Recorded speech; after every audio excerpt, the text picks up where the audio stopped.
Just taking time. अच्छा, you're live. ठीक है। सभी को नमस्ते। मेरा नाम रिद्धू है। मैं मानव तीर्थ में रहती हूँ, किरतपुर, छत्तीसगढ़ में। और मैं भी मध्यस्थ दर्शन की एक विद्यार्थी हूँ। और आप सभी के साथ आज अध्याय 16 पोषण एवं शोषण पर बात रखूंगी। और बाबा जी को स्मरण करते हुए आज का अध्याय शुरू करती हूँ। कोई भी मानव स्वयं का शोषण नहीं चाहता है। इकाई माइनस अनुकूल इकाई बराबर शोषण, इकाई प्लस अनुकूल इकाई बराबर पोषण। तो इसमें अगर हम देखें तो अगर हमें अपने अंदर ये दिखता है साफ साफ कि हम स्वयं का शोषण नहीं चाहते और यही बात हमें सामने वाले में दिख जाती है, तो एक प्रकार से हमें एक दूसरे के साथ एक समानता का बिंदु दिखता है, जो आगे चलकर फिर संबंध का आधार भी बनता है। इसमें भी जब हम सामने वाले का शोषण नहीं चाहते और सामने वाला अपना शोषण नहीं चाहता, ये दिखता है, तो एक प्रकार से पोषण के प्रति हम अग्रसर होते हैं। तो उसमें भी अगर हम संवेदनशीलतावश उसमें अग्रसर होते हैं, तो कहीं ना कहीं जाकर शोषण में ही कन्वर्ट होगा। वो पोषण की कामना तो रहेगी ही, पर उसको करते समय वो फाइनली उसका एंड पॉइंट उसके विकास के अर्थ में नहीं स्थापित हो पाएगा। तो संज्ञानीयता के आधार पर ही जब संवेदनशीलता नियंत्रित होती है, उसी अर्थ में हम सामने वाले का पोषण कर पाते हैं। ये इस बात से मुझे स्पष्ट होता है। इकाई माइनस अनुकूल इकाई बराबर शोषण और इकाई प्लस अनुकूल इकाई बराबर पोषण। इसको देखते हैं तो ये वियोग और संयोग होना, एक प्रकार से जो हमारा वातावरण है उसमें हम कितना अनुकूल इकाइयों से कितने अनुकूल इकाइयों के साथ हैं और कितने अनुकूल, या ऐसा वातावरण है जहाँ अनुकूल इकाइयाँ घट रही हैं या उनका वियोग हो रहा है। अगर घट रही हैं तो दिखता है कि अब हमारा कहीं विकास रुकेगा या हमारा शोषण होगा, दोनों में से एक चीज दिखता है। और अगर हम अनुकूल इकाइयों से घिरे हुए हैं, हमारा वातावरण में अनुकूल परिस्थितियां हैं, अनुकूल इकाइयां हैं, तो दिखता है हमारा विकास की ओर गति बनेगी, हमारा पोषण होगा, मानसिक पोषण होगा। आगे बढ़ते हैं। विकास और जागृति संपूर्ण सृष्टि का लक्ष्य है तथा सृष्टि में प्रत्येक जड़ इकाई की चेष्टा विकास क्रम व विकास के लिए ही है। सृष्टि में इकाई के स्वतंत्र अस्तित्व का दर्शन नहीं होता। प्रत्येक इकाई वातावरण के दबाव से क्षुब्ध होकर स्वतंत्र होने के प्रयास में है, साथ में वातावरण से प्रेरित रहता ही है। सृष्टि जड़ एवं चैतन्य दोनों स्वरूप में है। यहाँ रोकती हूँ। तो जैसे सभी को स्पष्ट है ही कि विकास गठन पूर्णता के अर्थ में और जागृति क्रिया पूर्णता के अर्थ में यहाँ पे स्पष्ट किया गया है। तो विकास और जागृति संपूर्ण सृष्टि का लक्ष्य है। तो एक यहाँ पे गठन पूर्णता और क्रिया पूर्णता को की बात करी, और सृष्टि में इकाई के अस्तित्व का दर्शन नहीं होता। तो ये दिखता है कि इकाई का अपना जो अस्तित्व है वो उसके वातावरण के साथ ही है, उसकी जो पहचान है वो परस्परता में ही होती है। तो उसका अकेले का कोई इंडिपेंडेंट एग्जिस्टेंस नहीं उसका दर्शाता। दिखता है तो वो परस्परता में ही दिखता है, पहचान में आता है तो वो परस्परता में ही पहचान में आता है। ये जड़ इकाई के लिए भी है और ऐसा ही चैतन्य इकाई के लिए भी होता है।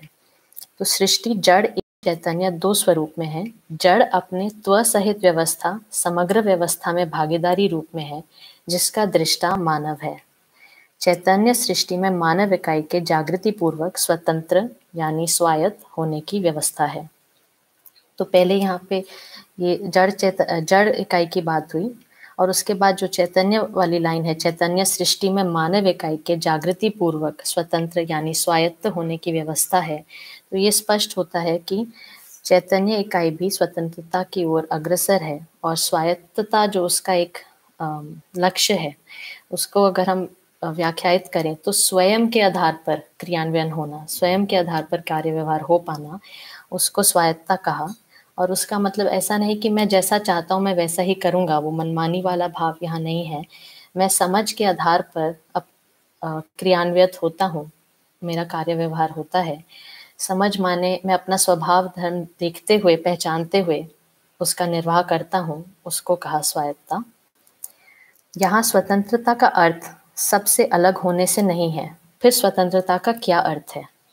स्वतंत्रता का अर्थ है अपने को वातावरण के दबाव से मुक्त कर लेना तथा सह अस्तित्व सहज व्यवस्था में संगीतमय रूप में प्रमाणित करना। मानव इकाई में इसकी पूर्ण संभावनाएं हैं तथा जागृत मानव ने स्वतंत्रता की अनुभूति भी की है। तो यहाँ पर बहुत स्पष्ट रूप से लिखा है कि स्वतंत्रता अपने दबाव और प्रभाव, वातावरण में जो दबाव और प्रभाव हैं आजकल, जिससे हम लोग बहुत प्रभावित होते हैं और हमारे जो निर्णय होते हैं अक्सर उन्हीं से इन्फ्लुएंस होकर हम लोग आगे बढ़ते हैं। तो यहाँ जो स्वतंत्रता की बात हो रही है, यहाँ जो स्वायत्तता की बात हो रही है, उसमें हम दबाव और प्रभाव दोनों से मुक्त रहते हैं और सही के अर्थ में, व्यवस्था के अर्थ में हम निर्णय ले पाते हैं। और इसमें अगर हम इसकी झलक अगर अपनी ज़िंदगी में अभी देखना चाहें कि ये इसका क्या स्वरूप होगा, स्वतंत्रतावश जी पाना, दबाव मुक्त जीना जी पाना, तो मुझे जो समझ में आता है कि ये जो हम ट्रांजिशन फेज से गुजर रहे हैं अभी, जो लोग अध्ययन से जुड़े हैं, अभ्यास से जुड़े हैं और इसको दर्शन को जीना चाहते हैं, तो हमारी जो परिस्थिति है ना, उसको स्वीकार पाना और उस परिस्थिति में अपने तन मन धन को का सदुपयोग या का नियोजन कर पाना, ये मुझे अभी की स्वतंत्रता दिखती है। इसका अभ्यास करना, इसका अभ्यास कर पाना, खुशी-खुशी कर पाना, ये मुझे एक तरह से अपने लिए दिशा दिखती है इसको पाने के अर्थ में। इनफैक्ट इसका एक कर्म दर्शन में एक बहुत सुंदर लाइन है कि प्रत्येक स्थिति में प्राप्त शक्ति व साधनों का सदुपयोग करना ही उसकी अग्रिम जागृति है, यही उपासना है।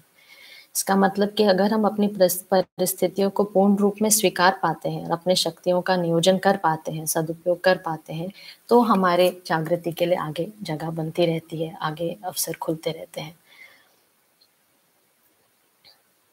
इस अध्याय में शोषण एवं पोषण का अध्ययन मानव के संदर्भ में ही किया गया है। पोषण सह-अस्तित्व के अर्थ में इसके विपरीत शोषण है। तो यहाँ पर पूरा अध्याय जो है मानव के अर्थ में ही है, तो पूरा संदर्भ मानव के अर्थ में ही रहेगा।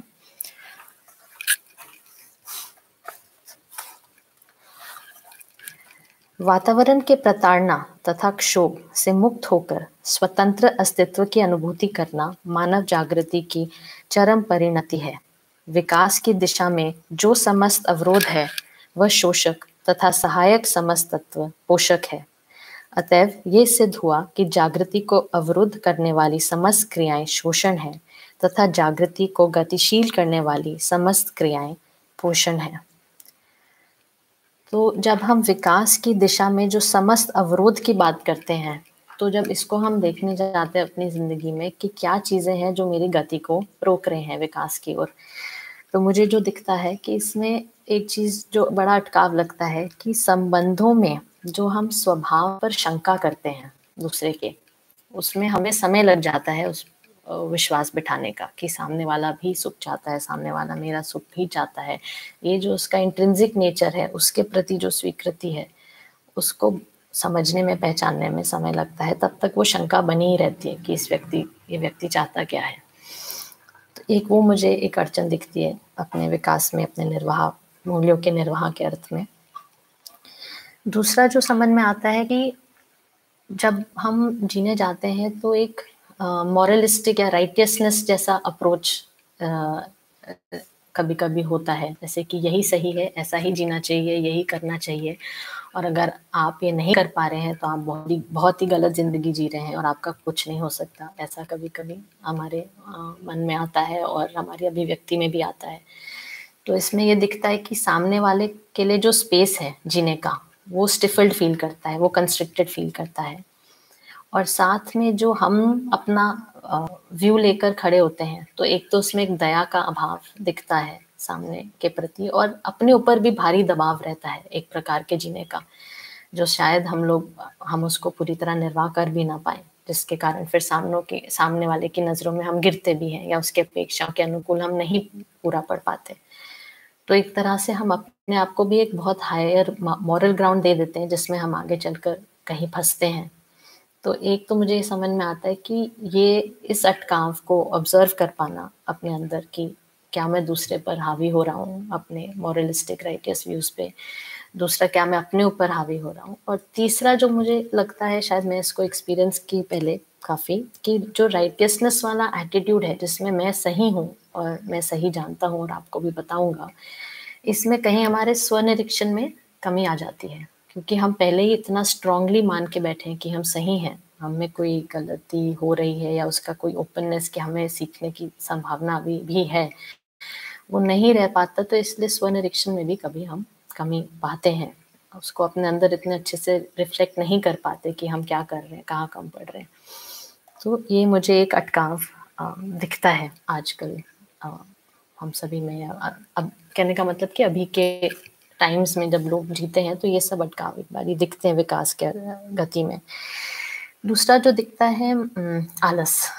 अम, एक हम अ, जानते हुए भी कि दर्शन का पठन ज़रूरी है और इसका अभ्यास ज़रूरी है, एक कहीं आलस रहता ही है। अ, हम उस डिसिप्लिन में नहीं जी पाते, दिनचर्या में नहीं जी पाते, जिससे वो है ना पठन का भी डिसिप्लिन हो पाए, अभ्यास का भी डिसिप्लिन हो पाए, हर आयाम में डिसिप्लिन हो पाए।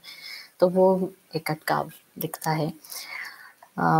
साथ में एक जो दिखता है जैसे ब्लेमिंग या कंप्लेनिंग वाली जो एक टेंडेंसी रहती है कि उसने मेरे साथ ऐसा किया या मैं ये नहीं कर पाया क्योंकि ऐसी परिस्थिति थी। तो ये भी मुझे लगता है कि कहीं हमने अक्षमता नहीं बल्कि मेरे परिस्थिति के कारण था। तो वो अम, अपने अंदर के विकास के बजाय बाहरी चीज़ों को हम बदल पाएँ, उस पर ध्यान ज़्यादा चला जाता है। तो अम, एक और अटकाव कितने सारे होते हैं शेयर करने को, मुझे अब ध्यान जा रहा है। एक और जो दिखता है गिल्ट। जैसे अक्सर हमसे कोई गलती होती है तो हमारे अंदर जो घटता है कि ये मैंने सही नहीं किया, तो उसमें मुझे 2 प्रकार के अप्रोच दिखते हैं। एक है कि सही नहीं किया, उसको मैं सही कैसे करूँ, इस पे ध्यान जाना और उस पे तुरंत क्रियान्वयन किसी प्रकार का शुरू हो जाना, विचार रूप में, फिर कार्य व्यवहार रूप में। और दूसरा है गिल्ट कि मैंने ये गलत कर दिया, ये मैंने कैसे किया, मुझे नहीं करना चाहिए था और ये क्यों हो गया, ये गलती मुझसे कैसे हो गई। तो उसमें एक तरह से एक ओवर एनालिसिस, एक डिप्रेशन, एक सैडनेस हमारे अंदर आती है, जो हमारे आगे बढ़ने के लिए स्लो डाउन कर देता है प्रोसेस। बिल्कुल गति काटता है ऐसा नहीं बोलूँगी, बट वो प्रोसेस स्लो डाउन होता है। उसके अन्यथा अगर हम लोग उसको सही करने में हमारा मन तुरंत लग जाता है, तो हमारी गति बढ़ती है, ऐसा मुझे दिखता है। और एक और चीज़ लगती है इंटेलेक्चुअलाइज़ेशन, कि अक्सर हमारे क्योंकि ये दर्शन है भी इतना सुंदर और इसकी बातें तार्किक रूप में इतनी सुंदरता से हमारे अंदर बैठती हैं, उसका अपना एक मज़ा है। तो वो मज़ा हमारे लिए अगर पर्याप्त हो जाता है, तो आगे जीने की संभावनाओं में अड़चन आती है। तो इंटेलेक्चुअलाइज़ेशन भी एक तरह से मुझे अटकाव दिखता है। आई थिंक अटकाव की काफ़ी बात हो गई, तो मैं आगे बढ़ती हूँ। तो एक तो मुझे विकास की दिशा में जो समस्त अवरोध हैं, ये सारे जो मैंने मेंशन किए, मुझे एक प्रकार से अवरोध दिखते हैं। कहीं में ना कहीं मैंने कभी अपनी ज़िंदगी में देखा या आस-पास देखा, तो आप लोगों के साथ शेयर करना चाहा। दूसरा जो आगे बात होती है, जागृति को गतिशील करने वाली समस्त क्रियाएँ पोषण हैं। तो इसको मैं कैसे देखती हूँ, तो एक प्रकार से इस प्रोसेस में पूरा ट्रांसपेरेंसी होना, है ना? मैं अपना सही मूल्यांकन के साथ प्रस्तुत होना, अपने आप को बढ़ा-चढ़ा के या कम करके नहीं, बट एक प्रकार से जैसा मैं सोचता हूँ या सोचती हूँ वैसे अभिव्यक्त होना। दूसरा ये प्रोसेस एक जॉयफुल प्रोसेस है। अपनी गति बनाना और इसमें अभ्यस्त होना, संबंधों में निर्वाह करना करने का प्रयास करना, तो ये सभी प्रोसेस बहुत जॉयफुल लगता है। और इसमें अपने ऊपर ये दबाव आ जाना कि मुझे अगले 1 वर्ष में अवधारणा तक पहुंचना है या अनुभव संपन्न होना, ये मुझे लगता है एक स्ट्रेस का पॉइंट आता है। तो उसको ना, वो उस तरह का स्ट्रेस ना होकर एक सहज गति में जाया जाए, वो एक पोषण का मुझे बिंदु दिखता है। साथ में अपना ऐसा दिनचर्या हो जहाँ पर श्रवण मनन के लिए भी हम समय निकाल पाएँ, अच्छे से उसको कर पाएँ। दूसरा ये जो अपना बड़ा लक्ष्य है, जहाँ हम पहुँचना चाहते हैं, जहाँ मानव समाज पहुँचना चाहता है, वो भी ध्यान में रखते हुए जब हम ज़िंदगी जीते हैं, तो ईर्ष्या, द्वेष जैसे भावों से बचते हैं या वो कहीं पे उसमें सबस्यूम या गौण होने लगते हैं। तो एक बड़े लक्ष्य पे कॉन्स्टेंटली ध्यान बना पाना, वो मुझे बहुत सहज लगता है और पोषक लगता है। आगे बढ़ते हैं। प्रत्येक इकाई परस्परता से प्रभावित है, चाहे वह प्रभाव स्थूल हो अथवा सूक्ष्म हो। चूंकि यहाँ मानव इकाई के पोषण एवं शोषण का विश्लेषण है, अतः हमें व्यक्ति, परिवार, समाज, राष्ट्र तथा अंतर्राष्ट्रीय भेद से विश्लेषण करना होगा। अंतर्राष्ट्रीय मानव समुदाय एक है तथा सबकी साम्य कामना सुख ही है। निरंतर सुख की उपलब्धि ही मानव का चरम विकास है तथा सुख की स्थिति में ही मानव अपने को वातावरण के दबाव से मुक्त अनुभव करता है। सुखी मानव अन्य का पोषण करने में भी समर्थ होता है। तो एक तो यहाँ पर हम शुरू में जो बात हो रही है कि यहाँ पर व्यक्ति, परिवार, समाज, राष्ट्र तथा अंतर्राष्ट्रीय भेद से विश्लेषण होगा। तो पोषण, क्योंकि व्यक्ति सभी स्तरों पर जीता है, तो व्यक्ति के स्तर पे क्या पोषण के बिंदु रहेंगे, परिवार के स्तर पे, समाज के स्तर पे, राष्ट्र के स्तर पे और अंतर्राष्ट्रीय स्तर पे, इसका विश्लेषण। और साथ ही में बात हो रही है कि मानव की चरम उपलब्धि है सुख, सुख की स्थिति, और सुख ही होगा तो ही सुखी कर पाएगा, सुखी होगा तो पोषण करने में समर्थ होगा। ये तो हम अक्सर सुनते ही हैं कि सुखी व्यक्ति ही सुख बांट पाता है, दुखी व्यक्ति दुखी बांटता है। एक प्रकार से हमारा ध्यान जाता भी है कि जब हमारा मन खराब होता है या कुछ, तो हम ऐसे व्यक्ति को कॉल करना या ऐसे व्यक्ति के पास जाना पसंद करते हैं जिसके साथ हमें तुरंत अच्छा लगता है, तुरंत एक पॉजिटिविटी फील होती है। तो ये बात तो काफी स्पष्ट लगती है। इसके आगे, सुख एक बौद्धिक स्थिति है। जीवन बल व शक्तियों की संगीतमयता व एक सूत्रता ही सुख है। सर्व मानव समाधान पूर्वक सुखी होता है।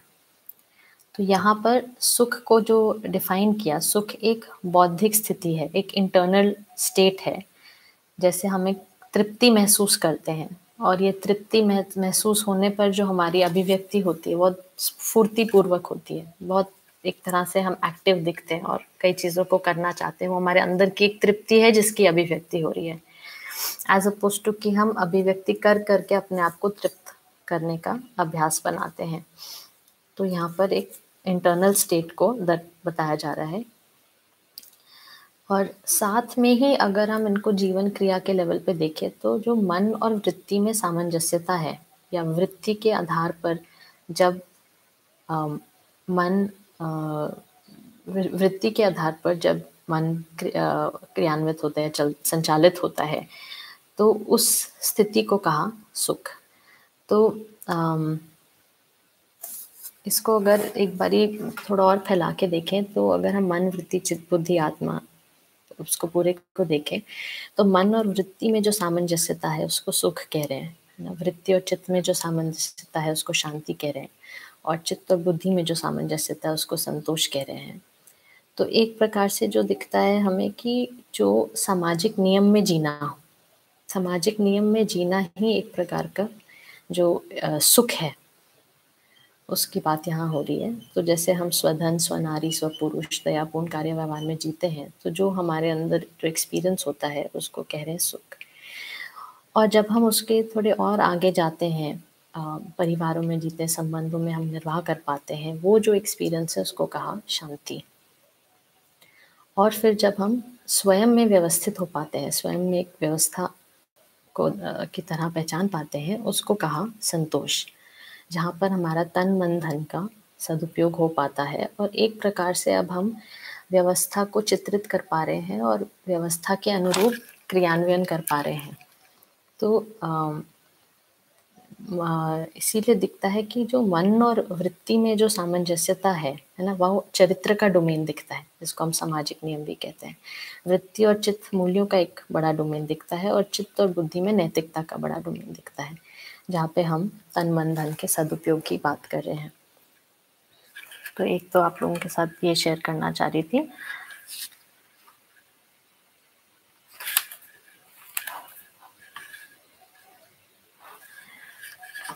तो अभी देखें तो जैसे जब हम जीने जाते हैं, तो एक प्रकार से हम जो हमारी आशा है उसमें हमारे एक प्रकार से अपराध की जो एक प्रवृत्ति रहती है, जिसको हम पर धन, पर नारी, पर पुरुष, पर पीड़ात्मक व्यवहार कार्य की बात करते हैं, तो वो एक आशा लेवल पे दिखता है। और विचार लेवल पे एक प्रकार से अन्याय के साथ जो अन्यायहीन विचार के रूप में जो दिखता है और इच्छा के रूप में आसक्ति दिखती है।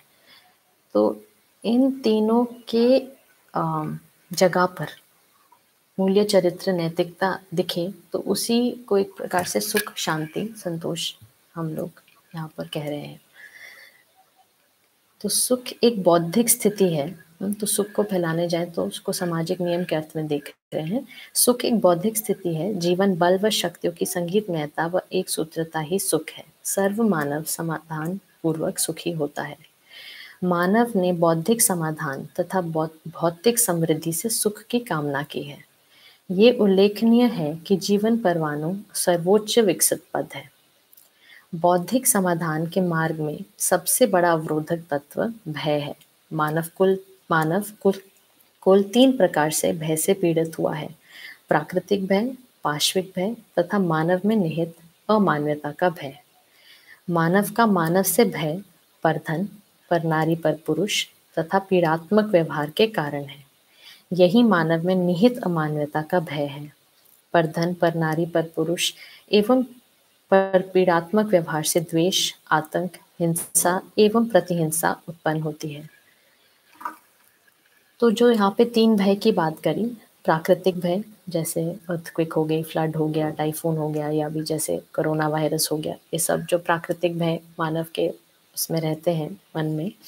पाश्विक भय में जैसे जानवरों का भय हो गया, जैसे बिच्छू, सांप या बड़े उससे बड़े जानवर, इनका भय हुआ।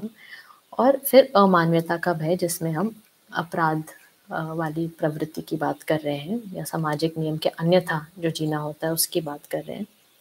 तो जब हम समाज में देखने जाते हैं तो ये 3 भय हमें दिखते हैं और उसमें जो अभी की परिस्थितियों में दिखता है कि प्राकृतिक और पाश्विक भय को कंट्रोल करने के लिए इंस्टीट्यूशनल या सिस्टेमिक सपोर्ट काफ़ी हो चुका है, जिसके कारण मानव को अब इन भय से डेली लेवल पे नहीं डील करना पड़ता। वो एक तरह से सिस्टेमिक वे में सॉर्ट आउट हो गया है। और जो अमानवता का भय है वो हावी दिखता है। वो हमें डेली लेवल पर हर क्षण एक प्रकार से उसको डील करना पड़ता है और उसके एड्रेस करना पड़ता है। तो ये तो दिखता ही है कि छल, कपट, पाखंड, दम जिसकी बात होती है उससे हमें एक प्रकार से जो भय बना रहता है कि सामने वाला मुझे एक्सप्लॉइट तो नहीं कर देगा, मेरे चीज़ों को मिसयूज़ तो नहीं कर देगा, मेरे विश्वास को धोखा तो नहीं दे देगा। ये सारे जो हमारे अंदर भय रहते हैं ये हम पे बहुत हावी रहते हैं, ये दिखता है समाज की आज की परिस्थितियों में। तो यहाँ पर उसकी ही बात की है जिसको उल्लेखित करने के लिए पर धन, पर नारी, पर पुरुष, पर पीड़ात्मक व्यवहार कार्य की बात की गई है। फिर आगे चलते हैं। उपरोक्त तीनों से कुल 4 प्रकार से मानव भयभीत है। पद भय, मान भय, धन भय, मृत्यु भय। मृत्यु भय या तो प्राण भय जिसको कहते हैं।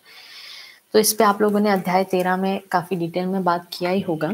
तो जब हम पद भय की बात कर रहे हैं तो ये बात होती है कि मेरा कोई पद है, मानिए मैं कहीं का चेयरमैन हूँ या सीईओ हूँ, तो एक प्रकार से उसका एक गर्व भी है कि मैं ये सब इस पद के तहत इतना कुछ कर सकता हूँ।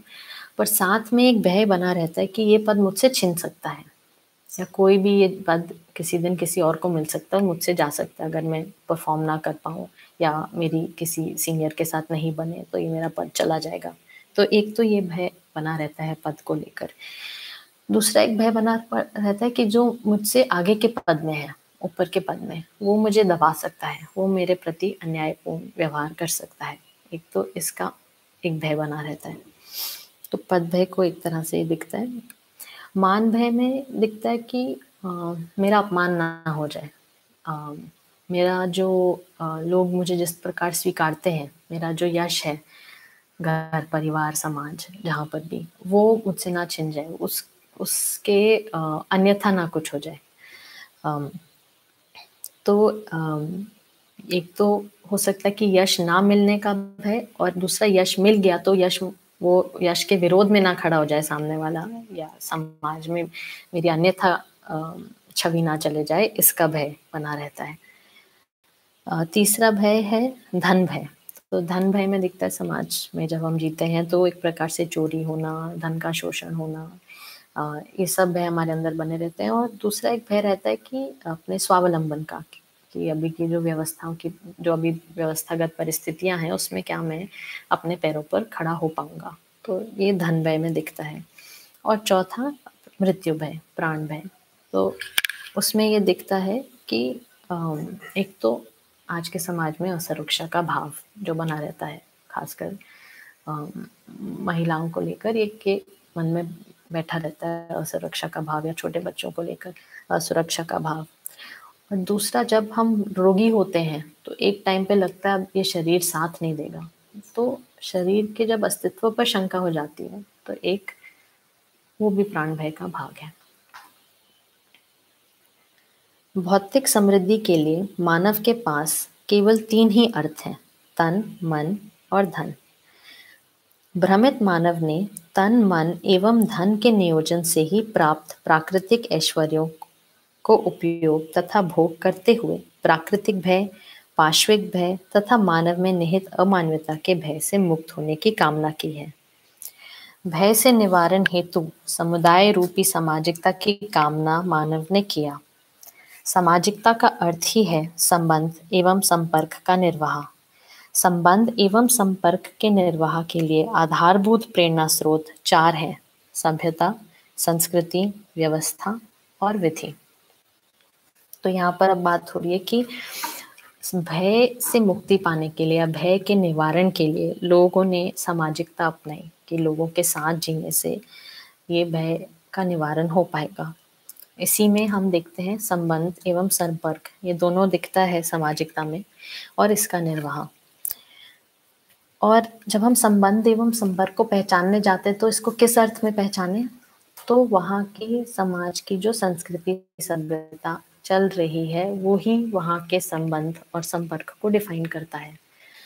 जैसे एक सिंपल उदाहरण कि वहाँ पे क्या संबोधन है वहाँ की संस्कृति सभ्यता में, उस अर्थ में कई सारे संबंध हमारे डिफाइन होते हैं। या स्वनारी स्वपुरुष को लेकर क्या मान्यता है, वो जो संस्कृति सभ्यता में है वो हमारे फिर संबंध में जो क्रियान्वयन होगा, जो हमारे व्यवहार होगा, वो सब उससे प्रभावित होता है। तो संबंध एवं संपर्क के प्रेरणा स्रोत संस्कृति सभ्यता विधि व्यवस्था दिखता है।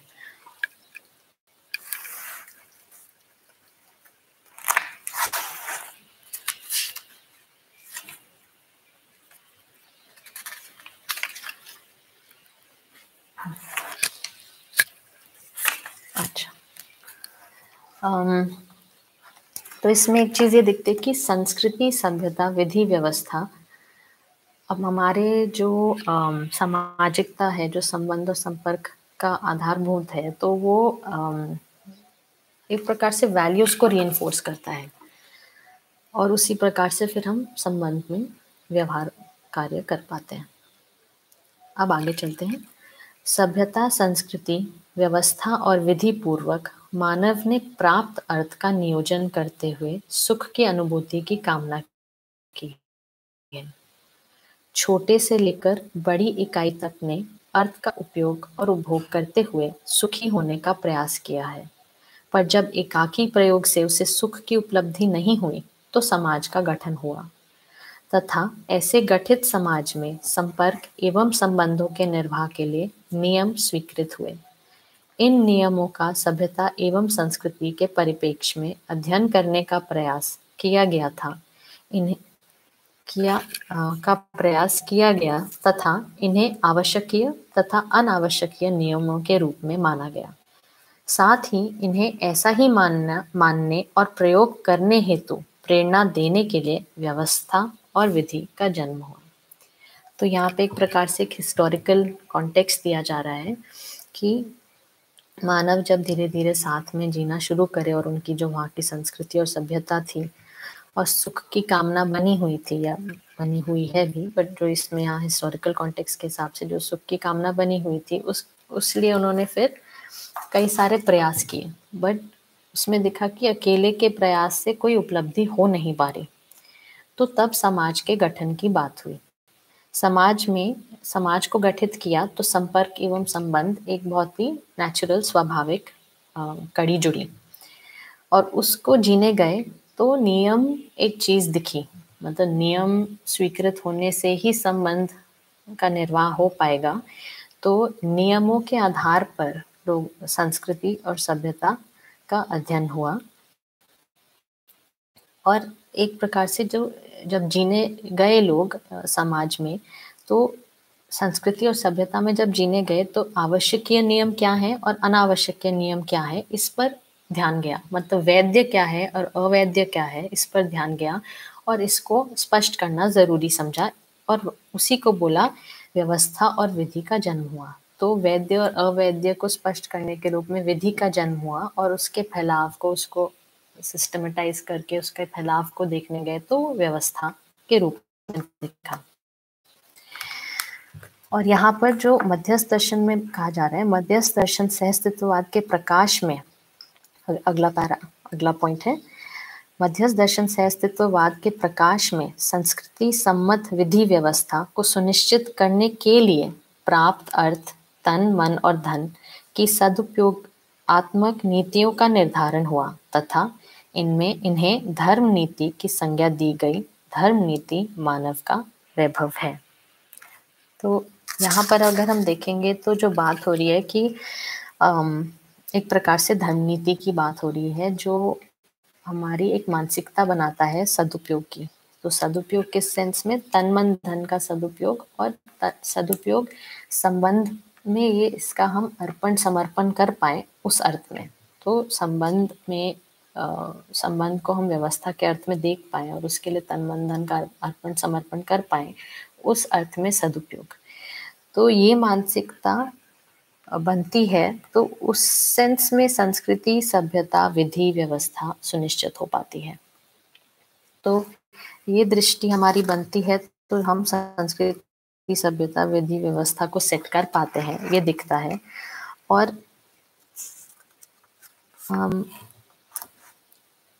फिर आगे इसको बताया, सामाजिकता एक सूत्रता को बनाए रखने के लिए तथा अमानवीयता से मुक्ति के लिए, जिससे मानव को प्राप्त अर्थ, तन, मन और धन की सुरक्षा भी होती हो, ऐसी राजनीति अध्ययन गम्य हुई। सामाजिक इकाई होने के कारण एक मानव के तन तथा धन की सुरक्षा के साथ परिवार, समाज तथा राष्ट्र की सुरक्षा स्वयमेव सिद्ध है। यह उसी स्थिति में संभव तथा व्यवहार्य है जब मानव से लेकर राष्ट्रीय और अंतर्राष्ट्रीय जीवन में एक सूत्रता है। तो यहाँ पर दिखता है कि सामाजिकता में एक सूत्रता के लिए, और सामाजिकता को जब हम देखने जाते हैं तो इसकी एक सूत्रता बनी रहे, उसके लिए सदुपयोग के साथ साथ सुरक्षा, तन मन धन का, और इस सुरक्षा को ही कहा राजनीति। तो धर्म नीति एक मानसिकता दिखती है और उसका जब हम फैलाव करने जाते हैं समाज में तो वो राजनीति के रूप में दिखता है। तो सदुपयोग से ही सुरक्षा स्पष्ट हो पाती है। तो जब हम इस यहाँ पे जैसे लिखा है, तन और धन की सुरक्षा के साथ परिवार, समाज तथा राष्ट्र की सुरक्षा स्वयं सिद्ध है। तो यहाँ पे हम देखने जाते हैं तो तन की सुरक्षा दिखता है, स्वास्थ्य संयम के अर्थ में चीज़ें फैलाई जाएंगी, है ना। धन की सुरक्षा दिखता है तो उत्पादन, विनिमय, इस अर्थ में व्यवस्था को, है ना, सुरक्षित किया जाए, उस अर्थ में व्यवस्था को सेट किया जाए कि ये आयामों में मानव सदुपयोग व सुरक्षा पूर्वक जी पाए। राजनीति से साकार होने वाली उपलब्धि के मूल तत्व हैं स्वधन, स्वनारी, स्वपुरुष और दया में निष्ठा एवं विश्वास का स्थापना तथा परधन, पर नारी, पर पुरुष और पर पीड़ात्मक व्यवहार से मुक्ति। तो यहाँ पर फिर से इसकी बात हो रही है कि सामाजिक नियम में जीने से ही निष्ठा एवं विश्वास की स्थापना होती है। फिर आगे लिखा है, वैचारिक पक्ष के परिमार्जन से तथा विकास से ही पर धन, पर नारी, पर पुरुष एवं पर पीड़ा युक्त व्यवहार का उन्मूलन संभव है। विचार का परिमार्जन केवल इससे श्रेष्ठ व्यक्ति के प्रभाव में आने पर ही संभव है, क्योंकि यह नियम है कि अविकसित विकसित के सानिध्य में ही विकास की प्रेरणा पाता है और विकास को प्राप्त करता है। विचार पक्ष का परिमार्जन मात्र चित्त के प्रत्यावर्तन से ही संभव है, जिससे वैचारिक पक्ष में मानवीयता के प्रति आदर का भाव उत्पन्न होकर तदनुरूप व्यवहार संभव है। तो सामाजिक नियम में व्यक्ति जी पाए, इसके लिए विचार रूप में परिमार्जन आवश्यक है। और ये परिमार्जन कैसे होगा, तो इसमें बहुत स्पष्ट रूप में लिखा है कि अविकसित का विकसित के साथ सानिध्य ही उसके लिए विकास के लिए प्रेरणा है। तो मुझसे श्रेष्ठ व्यक्ति को पहचान पाना, उसकी श्रेष्ठता को पहचान पाना, उससे प्रेरणा पाना और आगे बढ़ते जाना, ये इसकी एक कड़ी, इम्पोर्टेंट कड़ी दिखती है।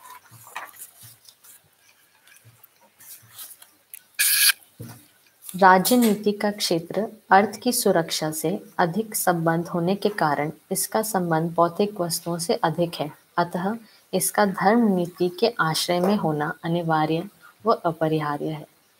तो धर्म नीति के आश्रय में राजनीति है, मतलब धर्म नीति से ही राजनीति नियंत्रित होती है, मतलब कि जो ये मानसिकता बनती है तन मन धन के सदुपयोग की, उसी से सुरक्षा सुनिश्चित होती है।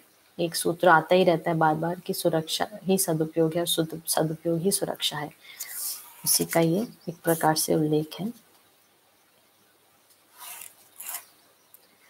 अंतर्राष्ट्रीय नीति से राष्ट्रीय नीति को प्रेरणा व दिशा, राष्ट्रीय नीति से सामाजिक नीति को प्रेरणा व दिशा, सामाजिक नीति से पारिवारिक नीति को प्रेरणा व दिशा, और पारिवारिक नीति से मानवतापूर्ण आचरण के लिए प्रेरणा व दिशा प्राप्त होती है। तो यहाँ पर कह रहे हैं कि जागृत परंपरा में जो पोषण दिखेगा वो ऊपर से लेकर नीचे तक अंतर्राष्ट्रीय स्तर पे जो नीति तय होगी और जो इंडिविजुअल के लेवल पर है, एक तो वो स्वतः फ्लो करेगा, उनमें एक सूत्रता बनी रहेगी और एक दूसरे की बातों के विपरीत कुछ नहीं हो रहा होगा। जैसे अभी की परिस्थितियां देखते हैं जो राष्ट्रीय स्तर पे तय, एक राष्ट्रीय के स्तर पे तय हो रहा है, दूसरा उसके विपरीत कुछ कर रहा है, वहां पे एक सूत्रता नहीं हो पाती, या अंतर्राष्ट्रीय लेवल पे जो बोला जा रहा है उससे भिन्न राष्ट्रीय लेवल पे कुछ सोचा जा रहा है, तो वो अग्री नहीं कर पा रहे हैं, तो वहाँ पे द्वंद्व रहता है, वहाँ पे डिबेट रहता है, वहाँ पे एक सूत्रता नहीं हो पाती। यहाँ पे कहा जा रहा है कि ये स्वतः एक सूत्रता दिखेगी और ऊपर से नीचे तक एक प्रेरणा का एक स्वतः फ्लो रहेगा। तो ये एक बहुत सुंदर चीज यहाँ देखने को मिली। इसकी भिन्न पद्धति से भी नीति निर्धारण होता है, जिससे कि मानव समाज के लिए व्यक्ति की महत्ता तथा व्यक्ति के लिए मानव समाज की महत्ता प्रतिपादित होती है।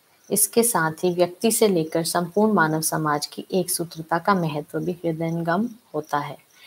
तो एक तो अंतर्राष्ट्रीय नीति से लेकर परिवार व्यक्ति तक जो नीति तय होगी और वो एक दूसरे से प्रेरणा लेंगे, तो एक तो ऊपर से नीचे प्रेरणा लेंगे और अगले में लिखा है दूसरी पद्धति भी रहेगी नीचे से ऊपर की प्रेरणा। तो दोनों का महत्व हमेशा बना रहेगा, मानव का भी और समाज का भी। एक को निगेट करके दूसरे को सोचना और दूसरे को निगेट करके केवल एक को सोचना, ऐसा नहीं रहेगा। तो दोनों की इम्पोर्टेंस रहेगी, दोनों में एक सूत्रता भी रहेगी। ये एक यहाँ पे जागृत परंपरा का संकेत हमें मिलता है।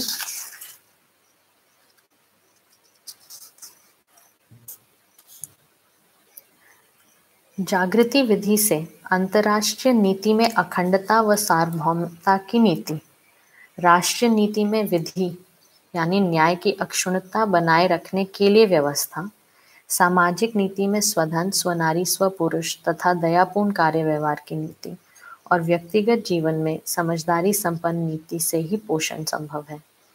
तो यहाँ पे पोषण का स्वरूप इंडिविजुअल से लेकर अंतर्राष्ट्रीय लेवल तक बताया गया। तो इंडिविजुअल के लेवल पर समझ में आता है और परिवार के लेवल पे सामाजिक नियम के अर्थ में जीना समझ में आता है, और फिर जब हम समाज के लेवल पे जाते हैं तो न्याय और अभयता के साथ जीना, और अंतर्राष्ट्रीय लेवल पे अखंडता और सार्वभौम व्यवस्था के अर्थ में जीना। ये नीति रूप में पोषण के तत्व समझ में आते हैं। संबंध एवं संपर्क के विषय में एक बात स्पष्ट कर देना आवश्यक है।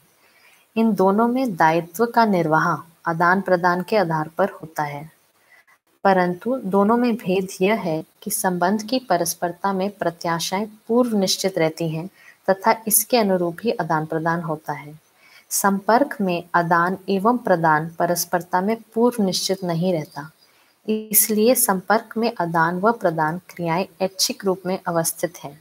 संबंध दायित्व प्रधान एवं संपर्क कर्तव्य प्रधान है। संपर्क में परस्परता में स्वधन, स्वनारी, स्वपुरुष दयापूर्ण कार्यव्यवहार की अपेक्षा रहती ही है। मानव अथवा इससे विकसित तक ही संबंध है, जबकि समस्त इकाइयां परस्पर प्रत्यक्ष या अप्रत्यक्ष संपर्क में है ही। तो यहाँ पर अब जब बात हो रही है तो इसमें दो चीज़ों की बात हो रही है, संबंध और संपर्क। इस पर पहले भी चर्चा हो चुकी होगी। संबंध में हम संबंध को हम ऐसे परिभाषित कर रहे हैं जहाँ पे अपेक्षाएं पूर्व निश्चित है, और संपर्क में हम कह रहे हैं वहाँ पर जो आदान प्रदान है या जो निर्वाह है वो ऐच्छिक रूप में है, उसको हम लोग सिचुएशनली तय करते हैं, वो पहले से निश्चित नहीं है। जबकि संबंध में वो चॉइस नहीं है, आप संबंध में जिसके साथ हैं उनके साथ एक सेट अपेक्षा सेट है ही, मूल्य निर्वाह की अपेक्षा बनी ही हुई है। और संपर्क में जो बेसिक मिनिमम निर्वाह की अपेक्षा बनी हुई है वो है सामाजिक नियम, कि आप किसी से भी मिलेंगे तो वो, और आप उनसे पहली बार ही मिल रहे हैं या आप उनसे बहुत ही कम संपर्क में होते हैं, तो वो मिनिमम आपके साथ सामाजिक नियम के साथ पेश आएंगे, तो स्वधन के रूप में पेश आएंगे, है ना, डिप्राइव्ड या एक्सप्लॉयटेटिव स्वरूप में नहीं पेश आएंगे, स्वनारी स्वपुरुष की मर्यादा में पेश आएंगे और दयापूर्ण कार्य व्यवहार के साथ पेश आएंगे। तो ये एक मिनिमम एक्सपेक्टेशन रहती है हमारे साथ जब हम किसी को मिलते हैं पहली बारी। बाकी उनके साथ जितनी भी निर्वाह करने का डोमेन है वो ऐच्छिक रहता है ना, वो परिस्थिति अनुसार हम लोग तय करते हैं। संबंध में वो पूर्व निश्चित रहती हैं। एक ये जो बड़ा डिस्टिंक्शन यहाँ पे दिया गया। साथ में एक डिस्टिंक्शन दिया गया कि संबंध दायित्व प्रधान है और संपर्क कर्तव्य प्रधान है। तो ये दोनों चीज़ें जो हम बात करते हैं दायित्व और कर्तव्य की, तो दायित्व एक प्रकार से हमारी जो जिम्मेदारी है, जो हम एक मानसिकता बनाते हैं संबंध को लेकर, और कर्तव्य है जो हम उसका क्रियान्वयन करने जाते हैं कार्य व्यवहार में। तो संबंध जो है उसमें दायित्व प्रधान होने का मतलब कि वो जो भाव है जिम्मेदारी का वो प्रमुख है। और जब हम संपर्क के साथ इंगेज करते हैं, जिनको हम बहुत कम मिलते हैं या एक ही बारी मिले हैं या पहली बारी मिल रहे हैं, तो उनके साथ जो डोमेन है वहाँ पे करने वाला भाग अधिक रहता है। अभी उस तरह से एक दूसरे को जानना ही नहीं हुआ जहाँ पे हम एक बड़ी जिम्मेदारी स्वीकार पाए सामने वाले के लिए, और या सामने वाला हमारे लिए स्वीकार पाए। तो इस प्रकार से दायित्व प्रधान संबंध, कर्तव्य प्रधान संपर्क। तो पोषण के अर्थ में यहाँ पर संबंध और संपर्क की बात हो रही है, और उसमें आगे संपर्क को और फैलाया। संपूर्ण संपर्क संबंध के लिए प्रेरणा के स्रोत है। संपर्क दो प्रकार के होते हैं, प्राकृतिक संपर्क, मानव संपर्क। प्राकृतिक संपर्क में जागृत मानव प्राकृतिक ऐश्वर्य का उपयोग व सदुपयोग करता है। समस्त भौतिक संपर्क तथा इसकी उपलब्धियां संबंध के निर्वाह के लिए ही होती हैं। मानव संपर्क से अपने विकास के लिए प्रेरणा पाता है अथवा उसके लिए प्रवृत्त होता है। मानव संपर्क जो जागृति के लिए प्रेरणा देता है, पोषण है। तो यहाँ पे संपर्क में दो संपर्क की बात आई, प्राकृतिक संपर्क और मानव संपर्क। प्राकृतिक संपर्क में हम जो भौतिक ज़्यादा फिजिकल वर्ल्ड की बात हो रही है, जो हमारे भौतिक वस्तुओं के साथ जो संपर्क होता है उसकी बात हो रही है, बट वो भी फाइनली समर्पित होता है, ये एक बात दिखती है। तो उसमें भी विकास के लिए ही फाइनली प्रेरणा बनती है। और मानव संपर्क जो है वो जागृति के लिए प्रेरणा देता है, वो ही उसका पोषण तत्व है। जो जिसका मूल्यांकन नहीं करेगा वह उसका सदुपयोग नहीं करेगा या नहीं कर सकेगा। अतः मानव के हर पक्ष का मूल्यांकन आवश्यक है। संपूर्ण संबंधों के मूल में मूल्यांकन आवश्यक है। मूल्यांकन मौलिकता का ही होता है। मौलिकता के आधार पर ही कर्तव्य का निर्धारण तथा निर्वाह होता है। दायित्वों का निर्वाह जिस इकाई के प्रति होना है, उस इकाई के प्रति न होने से उसका पोषण अवरुद्ध होता है अथवा शोषण है। साथ ही जिस इकाई द्वारा दायित्व का निर्वाह होना है, उसे न होने की स्थिति में प्रतिफल के रूप में अविश्वास ही मिलेगा। अविश्वास ही विद्रोह तथा आतंक का कारण बनता है, जो शोषण की ओर प्रेरित करता है। तो यहाँ पे एक बहुत महत्वपूर्ण बात बोली जा रही है। मूल्यांकन, अगर हम सही मूल्यांकन नहीं कर पाते तो हम सदुपयोग भी नहीं कर पाते। तो अगर हम इन दोनों शब्दों को देखें, मूल्यांकन और सदुपयोग को, तो मूल्यांकन में ये दिखता है कि किसी चीज़ की सार्थकता पहचान पाना, किसी चीज़ का प्रयोजन पहचान पाना, किसी का व्यवस्था के रूप में क्या भागीदारी होती है उसको पहचान पाना, वो है सही मूल्यांकन। तो मूल्यों के अर्थ में आंकलन कर पाना। और सदुपयोग जब बात कर रहे हैं तो इस पे हम पहले भी बात की है कि सदुपयोग मतलब तन मन धन का सदुपयोग संबंधों के अर्थ में अर्पित समर्पित होना, मतलब समाज को गति दे पाना, उस अर्थ में हमारा तन मन धन का सदुपयोग है। तो वो एक्चुअली फाइनली उसका एंकर, उसका जो ठोस आधार है वो संबंध ही है। उसमें संबंध बड़ा है, वस्तु छोटा है। तो हम चीज़ों का अगर ठीक से आंकलन नहीं कर पाते तो उसको कैसे यूज़ करना है, कैसे यूटिलाइज़ करना है ताकि वो उपयोगी रहे, सबके लिए उपयोगी बना रहे और वो एग्ज़िस्टेंस से ख़त्म ना हो, अ, वो हम नहीं तय कर पाते। तो अगर हम इसका एक सिंपल सा उदाहरण लें, पानी ले लें, भोजन ले लें, कपड़ा ले लें, तो अगर हम इसके साथ इसका मूल्यांकन नहीं कर पाते कि पानी का क्या भागीदारी है, क्या प्रयोजन है, तो हम उसको अपने लिए यूज़ करते हैं, ओवर यूज़ भी करते हैं एंड फाइनली उसकी कमी हो जाती है और पूरे मानव जाति के लिए वो कम पड़ता है। उसका एक प्रकार से हमने दुरुपयोग किया क्योंकि हम उसको सही अर्थ में नहीं पहचान पाए। तो एक ये दिखता है। और अगर सही अर्थ में पहचान पाते हैं तो उसकी व्यवस्था बनाए रखते हैं और वो पीढ़ी दर पीढ़ी बना रहे, सबके लिए उपलब्ध रहे, ये हम रहती है।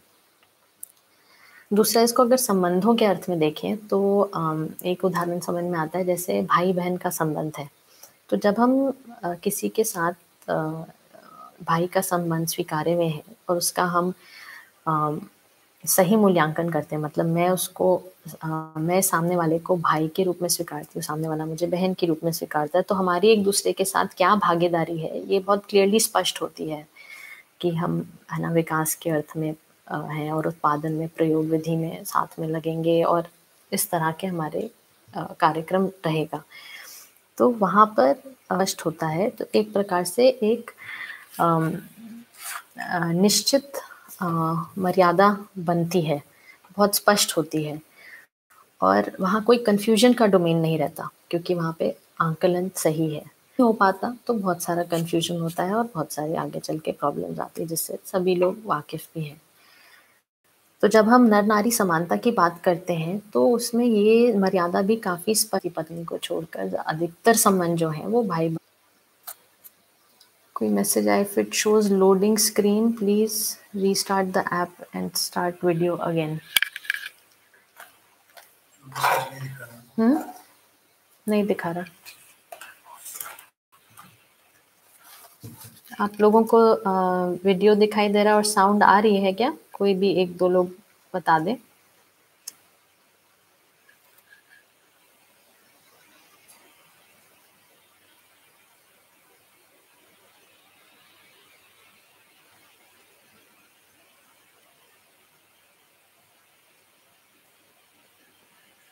अच्छा। तो श्रवण भैया, लास्ट में क्या मिस हुआ? लास्ट लाइन आपको ध्यान है? ओके, ठीक है, कंटिन्यू करते हैं फिर। तो मूल्यांकन और सदुपयोग की बात हो रही है, छोटा-सा एक समरी कर देती हूँ। सही आंकलन होता है तो हम संबंधों को, वस्तुओं सदुपयोग कर पाते हैं तो व्यवस्था बनी रहती है और अगर हम मूल्यांकन नहीं कर पाते हैं तो हमें स्पष्टता नहीं होती कि इस चीज़ के साथ या इस व्यक्ति के साथ हमें क्या, कैसे निर्वाह करना है। और यहाँ पर आगे एक बहुत बढ़िया बात लिखी है कि जहाँ पे पोषण के संतान और एक पिता का संबंध देखते हैं और पिता संतान के पोषण के अर्थ में वो दायित्व का निर्वाह नहीं कर पाता, मतलब जो वातावरण उसके लिए उपलब्ध कराना चाहिए, उसके बारे में जो सोचना चाहिए, पिता का किसी वश वहाँ ध्यान नहीं रहता और अपने स्वार्थ की ओर ज़्यादा ध्यान जाता है, तो कहीं संतान का प्रति एक अविश्वास में है कि नहीं, वहाँ पे शंका बनने लग जाती है। तो पिता के द्रोह होने से संतान में एक विद्रोह पैदा होता है। जो विद्रोह को जैसे रेबेल है ना, तो कोई पिताजी की डिसलॉयल्टी देखकर अपने अंदर एक रिबेलियन वाला फीलिंग आता है। वो रिबेलियन वाला फीलिंग ही आगे चल के आतंक में मतलब कन्वर्ट होता है। तो आतंक हम छोटे स्तर पे देख रहे हैं, पर अगर यही जोड़-जोड़ के काफ़ी बड़ा स्वरूप लेता है आगे चलकर। तो ये तो दिखता ही है कि ये काफ़ी क्रिटिकल है कि पिता से का संबंध पहचान पाएँ, है ना? पिताजी सही मूल्यांकन कर पाएँ तो संतान को सही दायित्व अपना दायित्व सही रूप में निर्वाह कर पाएँगे, फिर संतान अपना कर्तव्य भी निभाएगा, तो ये एक पूरकता बनी रहेगी। पर मूल्यांकन ना होने के कारण अपने कड़ी टूटती है, और ये टूटती है तो फिर ये एक बड़ा प्रॉब्लम क्रिएट करती है। प्रत्येक संबंध में संपर्क निहित है ही। संबंध में भाव यानी मौलिकता पक्ष विशिष्ट है, तथा भौतिक पक्ष उतना ही प्रबल होता है। संबंधों में भाव का निर्धारण मानवीय परंपरा के अनुसार है। संबंधों के निर्वाह में भाव पक्ष का तिरस्कार कर भौतिक पक्ष को वरीयता प्रदान कर जब आचरण किया जाता है, तो अपने से अविकसित को विकास का लक्ष्य मान लेने की भ्रमित मान्यता का जन्म होता है, जबकि समस्त भौतिक पक्ष मनुष्य से अविकसित भौतिक उपलब्धियों के लिए ही युद्ध किया है। अच्छा, स्टॉप लिखा भी है ना? ओके। अच्छा, वो हाँ, कुछ तो हो रहा है दिक्कत। आवाज आ रही है? लिखा तो है ना? ओके, अब ठीक आ लिया था। प्रत्येक संबंध में संपर्क निहित है ही, और फिर उसी के लास्ट में संबंधों के निर्वाह में भाव पक्ष का तिरस्कार कर वरीयता प्रदान कर जब आचरण किया जाता है, तो अपने से अविकसित को विकास का लक्ष्य मान लेने की भ्रमित मान्यता का जन्म होता है, जबकि समस्त भौतिक पक्ष मनुष्य से अविकसित है ही। इसीलिए विकास का मार्ग अवरुद्ध होता है। परिणामतः मानवों ने भौतिक उपलब्धियों के लिए ही युद्ध किया है। बट मैसेज भी आ रहा है, इट्स बफरिंग फ्रीक्वेंटली।